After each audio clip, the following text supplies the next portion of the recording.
Income Shares le ofrece el primer análisis. Y como cada viernes, con Ignacio Baquiano, que es Country Manager en Iberia de Leverage Shares. Ignacio, ¿qué tal? Muy buenos días. Hola Rubén, muy buenos días. Ahora enseguida miramos al mercado, pero antes hay un asunto importante hoy en Estados Unidos y es esa votación en el Senado para intentar evitar el cierre de gobierno en Estados Unidos. ¿Existe de verdad, Ignacio, ese riesgo de que haya cierre de la administración, cierre parcial de gobierno en Estados Unidos y que veremos, la primera derrota de Donald Trump? Sí, efectivamente sí que existe ese riesgo y de hecho ha ocurrido en 4 ocasiones. Con Obama en 2013 estuvo el gobierno parado, cerrado 18 días y con Trump en su primer mandato en 2018 fueron 35 días. Tiene que pasar 60 votos de los 100 senadores que hay en la Cámara Baja en Estados Unidos y los republicanos, que son 53, votarán a favor, pero veremos si se adhieren 7 demócratas y consiguen paralizarlo. Se ha cerrado otras veces y yo creo que tampoco sería muy relevante o muy peligroso. Y como bien decís vosotros en titulares, hay demócratas que lo que no quieren es que se cierre el gobierno porque le daría a lo mejor más poder al presidente Trump. Pues el mercado mirando, Ignacio, a esa posibilidad, cierre de gobierno, a esa votación, mirando también a los aranceles, a la guerra comercial, y sigue bajando. Anoche nueva caída en Wall Street que nos llevaba al S&P 500 hasta territorio negativo, cae más de un 10% desde los máximos que marcara a mediados de febrero, y la pregunta es hasta dónde se pueden extender, Ignacio, esas caídas en Wall Street por culpa de los aranceles. ¿Qué dicen los expertos? ¿Qué dicen los que sabéis de esto? Sí, la excusa ha sido claramente los aranceles esta semana en esa corrección de ya más de un 10% del S&P 500. Y por ver datos desde 2018, eso ha ocurrido en 11 ocasiones y en 3 de ellas ha llevado a pérdidas de más de un 20%. El mercado estaba sobrevalorado, con las empresas de tecnología con unas valoraciones exageradas, y lo que ha ocurrido es sobre todo recorte en esas grandes compañías que eran antes las motoras de los índices.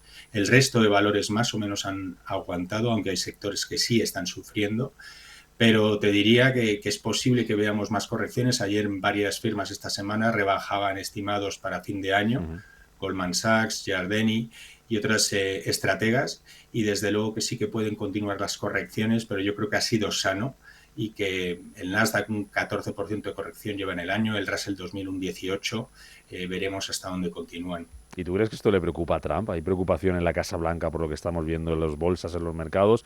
¿O le puede llegar a interesar, en cierto modo, que haya un poquito de ruido para presionar a la Fed a que baje tipos? Obviamente lo está mirando, y Scott Bessent ayer hacía declaraciones que sí, que el mercado está corrigiendo y que no está mirando a las últimas 3 semanas lo que sucede en ese mercado, que están mirando, digamos, a más medio largo plazo lo que es la economía americana y lo que es la creación de empleos. Y desde luego yo creo que todo el equipo de Trump sí está pendiente de esos tipos, y si la economía empieza a recaer o tiene visos de posible recesión, obviamente la Fed pueda apiadarse y bajar tipos, lo cual hace una o 2 semanas no parecía que pudieran bajar tipos más de lo que el mercado esperaba, con lo cual yo creo que casi que sí que están buscando esa reacción de la Fed. ¿Existe de verdad, Ignacio, ese riesgo de recesión en Estados Unidos? Sí, desde luego que existe, y el fin de semana pasado a Trump le preguntaron y dijo que no lo descartaba. Imagínate un presidente americano haciendo esa declaración.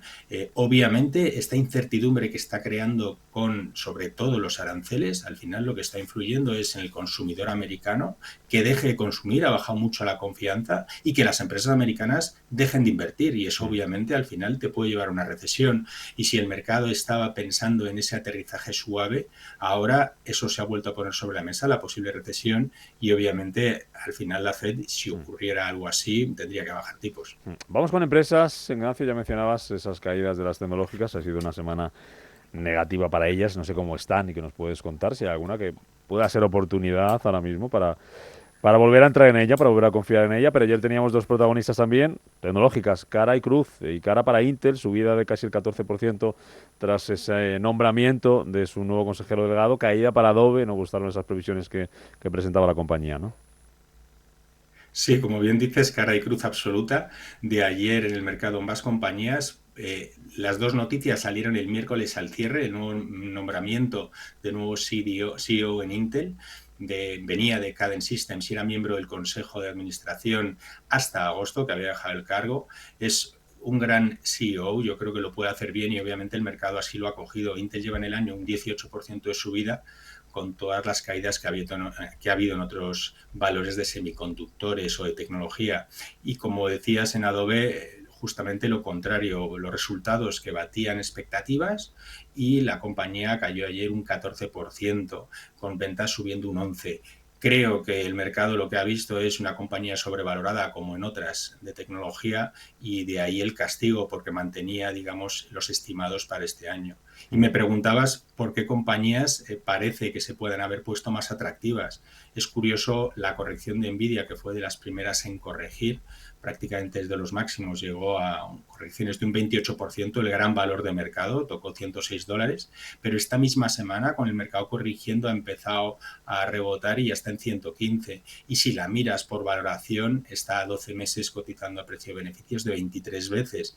Cotiza más barata que Walmart, más barata que Starbucks, es decir, que la compañía ya ha hecho un poco ese, digamos, purga o, digamos, de mejorar en valoración, y con las perspectivas que tiene yo creo que puede ser una buena oportunidad ahora mismo en mercado. Hablando de compañías, acabamos de conocer las cuentas de BMW, se van a cotizar hoy en Europa, se desploma el beneficio debido a las débiles ventas en China y a los problemas que ha tenido con los frenos, que ha provocado retrasos en las entregas, ganancias que se reducen más de un tercio. El año pasado, 7.680 millones de euros. Veremos cómo recibe el mercado esas cuentas. Un par de asuntos más, Ignacio. El oro, lo tengo mirando en pantalla, lo tengo aquí en tiempo real, coqueteando con la zona de $3.000. Ha llegado a superar en algún momento de la madrugada, 2.298 ahora mismo, nuevo récord histórico. ¿Qué está pasando con el oro? Sí, $3.004 tocaba la onza, ese objetivo que muchos ya teníamos lo está superando, parece que va a continuar. Al final todo esto que estamos comentando de incertidumbre, de Trump, aranceles, lo que está haciendo a los inversores es refugiarse en el oro sobre todo y corrigiendo lo que mejor lo había hecho, pues esa tecnología Standard & Poor's, etcétera, con lo cual el oro va a seguir siendo refugio y yo creo que vamos a ver y continuar esas subidas. Y la semana que viene, Reserva Federal.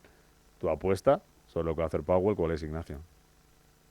Sí, yo creo que no va a tocar tipos, pero sí los comentarios que haga en su rueda de prensa serán fundamentales. Hemos visto datos de inflación esta semana que venían un poco más benignos de lo esperado. Eso le va a ayudar, y sobre todo que pueda comentar sobre la economía americana o si están preocupados digamos, por los aranceles o las siguientes medidas que pueda tomar la Fed. Desde luego que sí va a ser relevante y es lo más importante la semana que viene a nivel macro. Cita con Powell el próximo miércoles, a tener en cuenta que hay cambio de hora en Estados Unidos, con lo cual la decisión la vamos a conocer una hora antes de lo habitual, 7 de la tarde en lugar de las 8, y el mercado americano también, por tanto, abrirá a partir del lunes una horita antes, si no me equivoco, ¿no, Ignacio? A las 2:30 de la tarde y cerrará una horita antes, a las 9. Es así, ¿no? Bueno, casi te tengo que decir que eso ya ha ocurrido este fin de semana pasado. Perdóname, sí, cierto. Estaba yo con el foco de la Fed. Sí, pues lo que cambia es lo de la Fed el miércoles. Sí. Discúlpame. Pues justamente. Lo importante de Powell, que nos va a hablar. Está abriendo esta semana a las 2:30 de la tarde. Cierto, que iba yo con una semanita casi de retraso. Ignacio Baqueano, Leverer 6, Country Manager en Iberia. Gracias, cuídate mucho.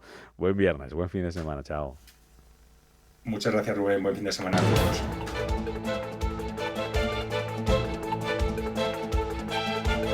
Income Shares le ha ofrecido el primer análisis.